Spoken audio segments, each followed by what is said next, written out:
Do you know why most people stay broke their entire lives, while Jewish families quietly build generational wealth that lasts centuries? It is not because they earn more money. It is not because they got lucky.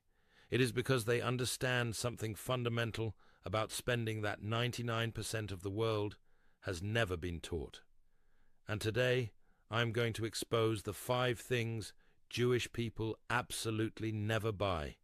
5 spending habits that are silently draining your bank account every single month while you wonder why you can never get ahead. My name does not matter. What matters is that I have spent over 40 years studying the Talmud, the Torah, and the financial wisdom that has been passed down through my family for 7 generations. My grandfather was a rabbi in Jerusalem. His father before him taught these same principles in a small synagogue in Poland before the war. And his father before him carried this knowledge across borders, through persecution, through exile, through every imaginable hardship, and yet, through all of it, our family never went broke, not once, not in 7 generations. Now here is what is important.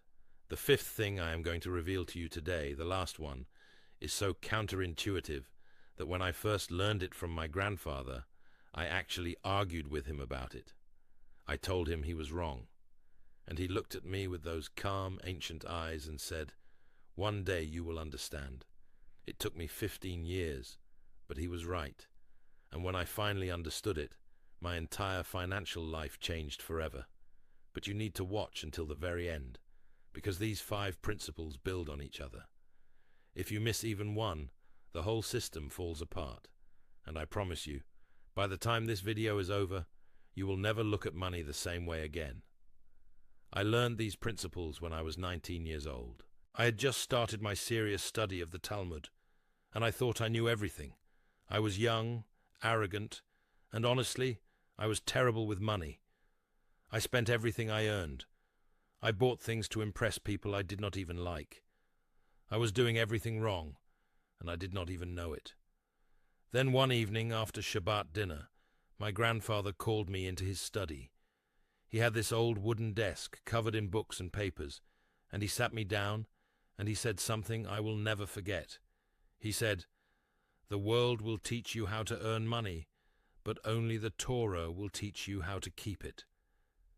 And then he opened an ancient commentary, one that had been in our family for generations, and he began to show me passages that changed everything I thought I knew about wealth. He explained to me that in Jewish tradition, wealth is not just about how much you make.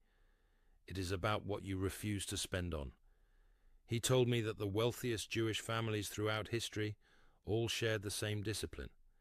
They all avoided the same 5 categories of spending. And these were not random preferences.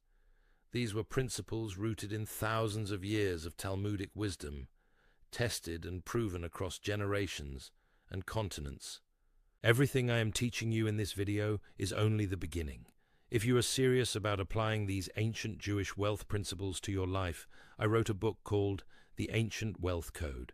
It contains the complete system, all 10 principles that Jewish families have used for 3,000 years to build, protect, and pass down wealth from generation to generation. This is not theory. This is the exact playbook. It is available right now in the description below and pinned in the first comment. Go get your copy today because knowledge without action is worthless. The first time I applied these principles seriously, I was 23 years old and struggling. I had debts. I had stress. I could not sleep at night because I was worried about money. I decided to follow my grandfather's teaching exactly, without modification, without shortcuts. Within 6 months, my debts were gone. Within a year, I had savings for the first time in my life. Within 3 years, I had built my first real investment, and it all started not with earning more, but with understanding what never to buy. Now, if you are ready to activate this ancient wisdom in your own life, write in the comments right now, "I choose financial wisdom." I read every single comment, and I want to see thousands of declarations down there. Do it now before we continue. Here is what I know about you. I know you work hard. You probably work harder than most people around you. You wake up early, you put in long hours, you do everything they told you to do. And yet, at the end of the month, there is barely anything left. The bills eat everything. The expenses keep growing. And no matter how much more you earn, it never seems to be enough. I know this because I have sat with thousands of people over the past 4 decades and heard the exact same story over and over again. You feel like you're on a treadmill, running faster and faster, but never actually getting anywhere. You see other people who seem to have it figured out, and you wonder what they know that you do not. You try budgeting apps, you watch financial advice videos, you read books about investing, and maybe it works for a week or two, but then you slip right back into the same patterns. Here is the truth that nobody wants to tell you. The conventional financial advice you have been given is fundamentally incomplete. They tell you to save 10% of your income. They tell you to invest in index funds. They tell you to cut your morning coffee. And sure, some of that is fine on the surface, but it completely ignores the root cause of why people stay poor. It treats the symptoms without ever addressing the disease. The Talmud teaches that wealth and poverty are not just material conditions. They are spiritual states that begin with your relationship to money itself. If you do not understand why you spend the way you spend, no budget in the world will save you. If you do not understand the spiritual laws that govern abundance, you can earn $1 million and still end up broke. You have been told that buying more things will make you happy, that spending is a reward you deserve, that you only live once, so you might as well enjoy it. That is one of the most dangerous lies ever told. And it has kept billions of people trapped in a cycle of earning and spending and earning and spending until they die with nothing to show for it and nothing to leave behind. The Jewish people understood this 3,000 years ago. That is why, despite being less than 0.2% of the world population, Jewish families have built and maintained some of the most enduring wealth in human history. It is not intelligence. It is not conspiracy. It is discipline rooted in ancient wisdom.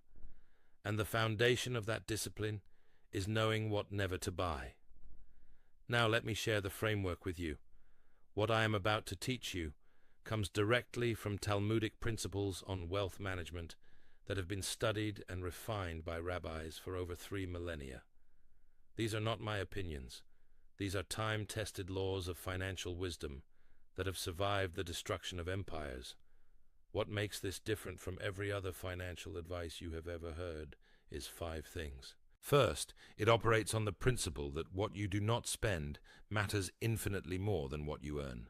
Second, it addresses the spiritual and psychological roots of wasteful spending, not just the math. Third, every single principle has been tested across thousands of years and dozens of cultures. Fourth, it requires no special income level. You can apply this whether you make $30,000 or $300,000 a year. And fifth, the results compound over time in ways that will genuinely shock you. The Talmud states that who is wealthy? The one who is content with their portion. Most people read that and think it means you should just be happy being poor. That is a complete misunderstanding. What it actually means is that true wealth comes from the discipline of knowing what is enough, from the wisdom to distinguish between what adds to your life and what quietly destroys it. And that is exactly what these 5 principles will teach you. Here is the first thing Jewish people never buy: status symbols for the sake of impressing strangers. I want you to really hear this, because it goes against everything modern culture teaches you. In Jewish tradition, there is a concept called tazniut, which most people translate as modesty, but it actually means something much deeper. It means living in alignment with your true values, rather than performing for an audience that does not care about you. I learned this from my grandfather when I was young and wanted to buy an expensive watch.